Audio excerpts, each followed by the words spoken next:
Good afternoon, everyone, and welcome to Reading Time with Mrs. Potter. Today I'm out in my backyard. It's a beautiful day, sitting on the grass. The sky is blue, the clouds are nice and white and fluffy, and I'm sitting in front of my cherry tree.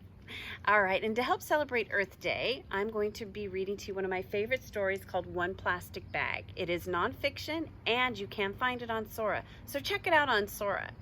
It's called One Plastic Bag, Isatou Sase and the Recycling Women of the Gambia. The author is Miranda Paul, illustrations by Elizabeth Zunon. Okay, so bear with me with some of the pronunciations. I'll try my hardest to make them right. One Plastic Bag. Nia Gambia, Isatou walks with her chin frozen. Fat raindrops pelt her bare arms, her face hides in the shadows of a palm leaf basket, and her neck stings with every step. Warm scents of burning wood and bubbling peanut stew drift past. Her village is close now. She lifts her nose to catch the smell. The basket tips. One fruit tumbles, then two, then 10. The basket breaks. Isatou kicks the dirt. Something silky dances past her eyes, softening her anger. It moves like a flag flapping in the wind and settles under a tamarind tree. Isatou slides the strange fabric through her fingers and discovers it can carry things inside. She gathers her fruits in the bag. The basket is useless now. She drops it knowing it will crumble and mix back in with the dirt. 4 goats greet Isatou as grandmother, Mom Bombay, emerges from her kitchen hut. Hurry in before the rain soaks your beautiful Mombabe. Isatou scurries in and grandmother serves spicy rice and fish. Rain drums on the creaking aluminum roof. I broke your basket, Isatou confesses, but I found this. Plastic? Grandmother frowns. There's more in the city.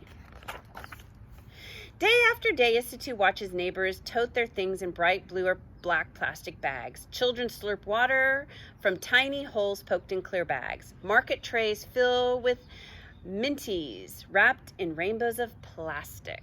The colors are beautiful, she thinks. She swings her bag high. The handle breaks. 1 paper escapes, then 2, then 10. Isatou shakes sand off her papers. Another plastic bag floats by, and she tucks her things inside. The torn bag is useless now. She drops it to the dirt, as everyone does.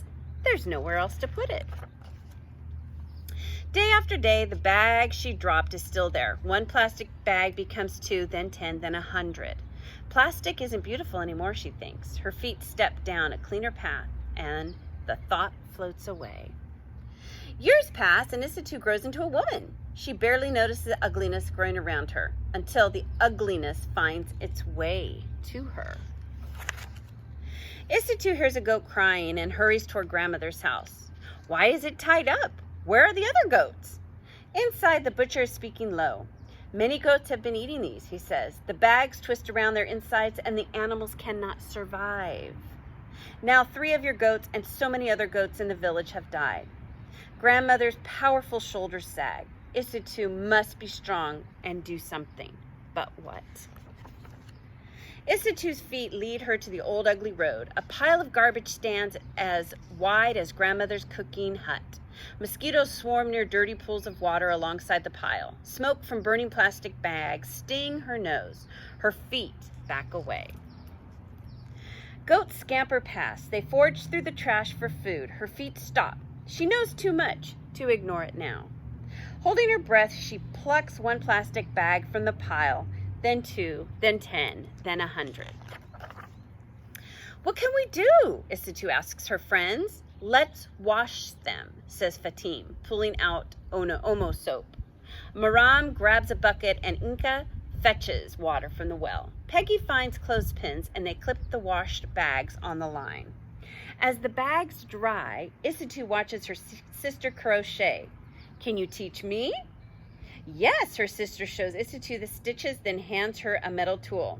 Isatou's fingers busy themselves, in, out, around. Thank you. Isatou finds a broomstick and carves her own tool from its wood.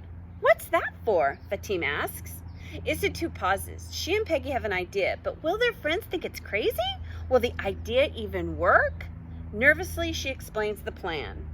One friend agrees to help, then 2, then 5.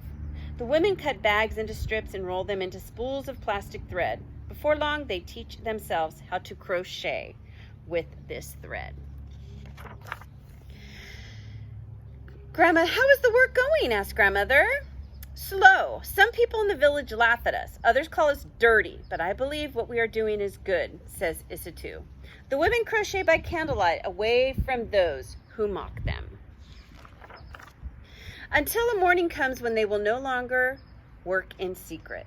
Fingers sore and blistered, Isitu hauls the recycled purses to the city.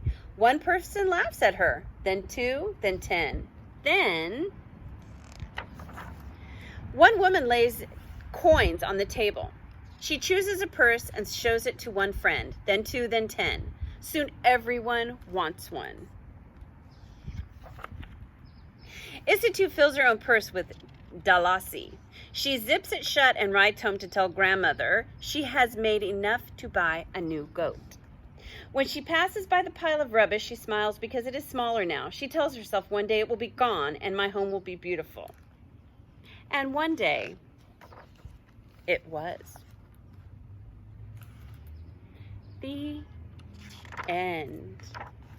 Isn't that a beautiful story? I love that story. And remember, you can find it on Sora.